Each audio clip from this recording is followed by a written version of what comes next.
Wow, more drama from Dramagette. Well, one might say so anyway. It appears that we have a rogue scammer travelling around the world, leaving what appears to be havoc behind him. Overseas schools in Poland, connections of arrests, fleeing different countries. He apparently has a German type name, or would you call maybe a Dutch name? It's like Lieberich or something like that. Anyway, it doesn't really matter what his name is, because I'm sure many of you have probably already heard about this.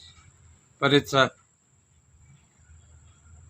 good lesson to learn that whilst you come over here to the Philippines and you obviously don't take any attention to being in business. Being in business, right? Do you know what being in business is about? Being in business is about establishing a base, establishing a product, doing things legally. It doesn't mean that you find a lady, you hoodwink her into believing that she is now the 60% holder of your business. You have to think about it. You don't just jump in and do it. You go to an attorney, you go to a few attorneys, get different varying opinions, because you're in a foreign country. And no matter how many dollars you bring here, and I say dollars and you know why, there are still hundreds of guys who come here thinking they're going to be the big shot, they're going to make oodles of money buying and selling land, subdividing blocks of land, creating wealth. Some may well believe that they can do it, but they also have to remember they have to pay tax. They also have to remember that they have to keep by the rules, the laws. You don't build a house just by buying a block of land with 4 or 5 pegs in the ground and then employ a couple of guys to put a hollow block wall up while you arrange for all of the rest of the things to happen. Even to put a hollow block wall up around the property requires a permit. Application needs to be provided, plans of the property, area plans, the whole works, the whole caboodle. And it's only when that approval has been given, or the okay is given verbally by a man in charge, be it the engineer or the planning department, they will advise you when you can start that job. It's not up to the individual with the cash, with his dollars he's brought over from, dare I say, America. You know, guys, money doesn't buy you influence. Money doesn't buy you anything in this country. It only buys it from people who are corrupt in the first place. And who are you to say that this country is full of corruption? Why are you trying to build a house? Why are you subdividing? Why are you being talked into the idea that you've got a great big plot of land that you can now create maybe 20, 30 building blocks? Create a subdivision. Sure, you can go to a surveyor and they'll draw a pretty set of plans up for you. But you need approval. You need approval for land use. You need approval for subdivision. It doesn't happen overnight. Don't think that you're going to spend $500,000 creating this and you're going to turn it into $5 million. It just doesn't happen like that. It does for the big boys who live here, the Filipina and the Filipino, who have family connections. They have an understanding of what they're doing when they buy it. They have an understanding with the neighbors when they sell their 4 or 5 hectare block of land into 20 or 30 blocks. There's a lot of things to consider. You have to ensure, if you're going to make it underground power, that you're going to put those facilities in that meet the requirements. You have to do all of that foundation work before you can even sell a block of land. Sure, you can have a field and you can have pegs in the ground saying this is lot 1, this is lot 12. This is the amount of square meterage. But it means nothing if you don't do it properly. And sadly, a number, and I'll say over 20, maybe as many as 30 at the moment, have come forward with horror stories. Yes, Americans have come forward with horror stories where they've been conned out of their money. Some have paid small $20,000, $30,000 deposits on their land with the presumption that a house is going to be built by this particular developer. And what do they find? They find a situation where clearly that's not going to happen. This guy is a confidence trickster. He has gone around the world doing this. And unfortunately, you guys, including Paul, allegedly, and some people have a story to tell, they've all been bitten. And as a result, you can see their videos. They're on the net. They're the current flavor of the month. When will you guys realize you cannot just arrive with your barrels full of money and think you're going to exploit the Philippines? That's the reason why you cannot own land. It has to be owned by a Filipina. And you have to be sure that your Filipina has the same concept in mind as you. Come on. A girl from the mountains, a girl from a city of Cebu or Dramagette, you really think she understands the idea of subdividing 5-10 hectares of land into a massive subdivision? She's overnight going to be a millionairess. Do you really think she's going to stop there? Do you really think that the money won't corrupt her mind also? She'll have somebody in her ear from her family. Wow, you found the golden goose. And these guys bring their money over. Some pay the full price of the block of land, 5-6 million, whatever the asking price is. Pesos, that is. And don't forget, there are people out there, they're idiots that will do that. They're chafing at the bit to spend money to supposedly make an investment. They talk about investment, the return on investment, ROI. How many Americans talk about the ROI? My goodness, you're not in America anymore. There is no return on investment when you do deals with Filipina. All you can see is your money going out and your money disappearing. Sure, if you have an honest woman. Hard to find anywhere, not just in the Philippines. Money corrupts in this world that we live in, not just the Philippines, everywhere in the world. Look at the politicians of your world. Tell me how many of those are really, truly honest.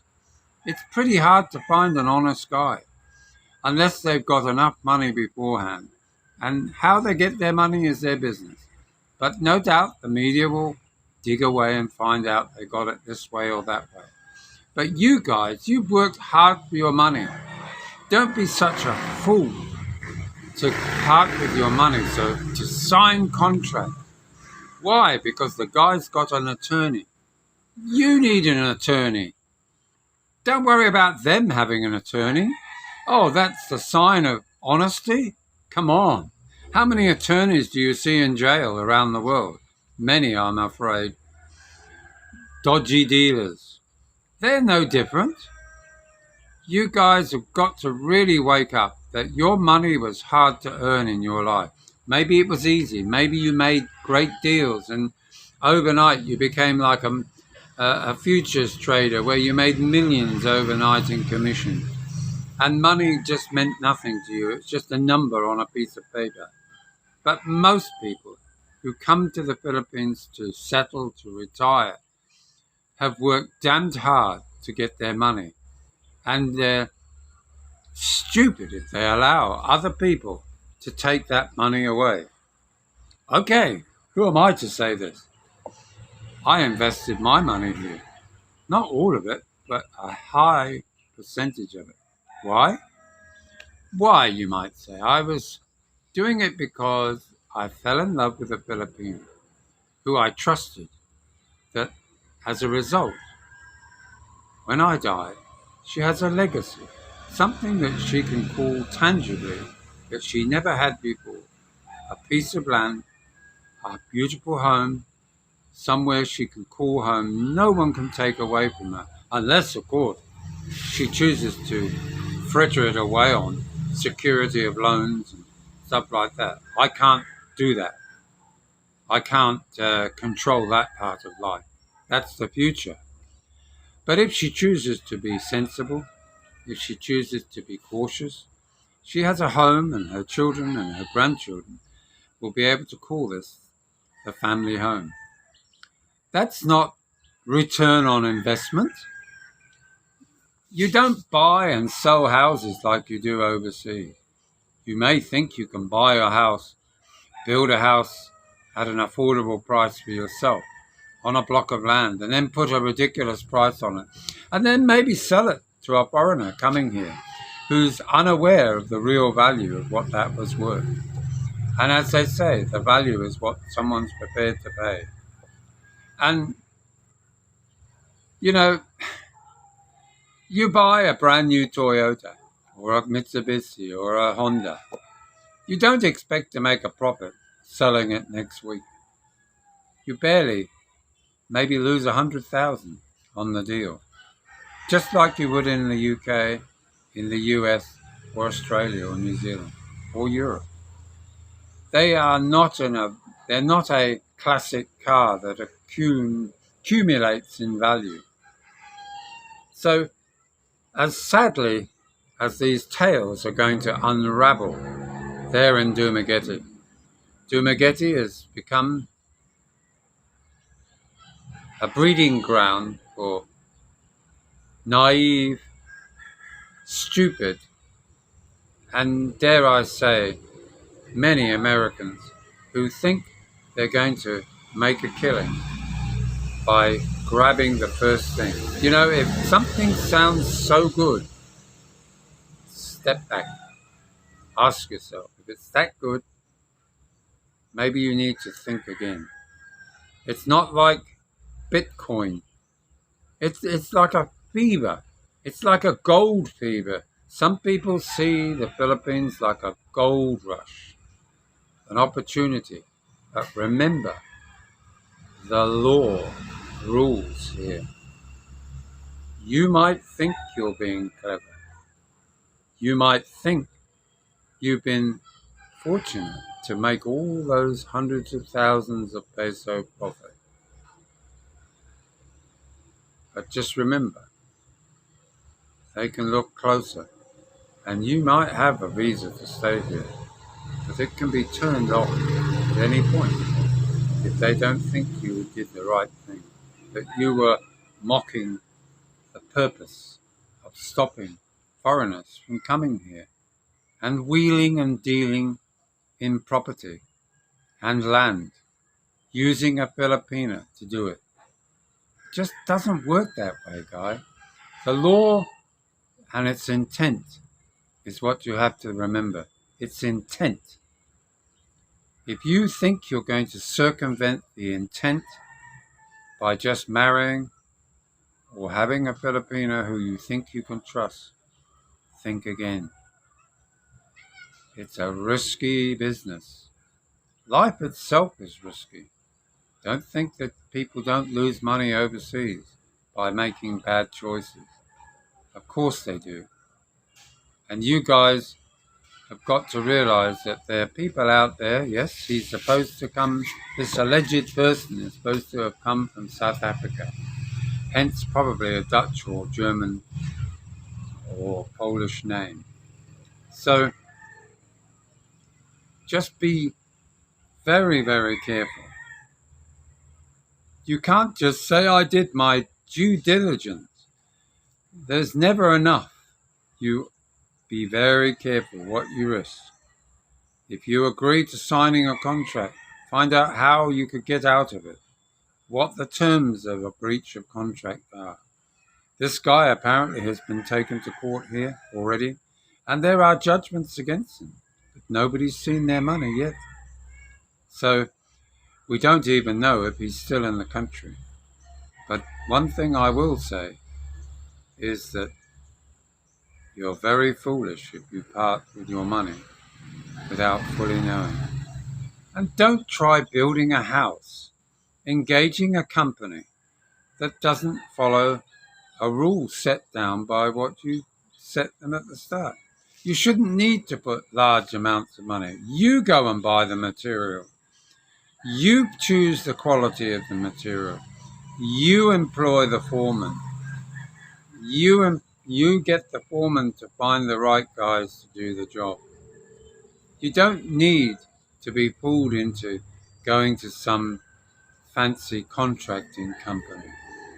It's not the best thing to do unless you're there every day monitoring what's happening, how quickly it's being done, and when and how the money is spent. Find out that the guys are being paid when they should be. Every Saturday, they should be paid. They may well try and get advance payments because not everybody can get through till Saturday when they first start. So have a connection with the workers, have a connection with your foreman, and employ your architect or your engineer to come and do site inspections on a regular basis. It's such a small amount of peace of mind. So that's my rant for the day. And I'm sorry, guys, for those in DUMAGUETE that have been stung. Don't get stung again. Bye now.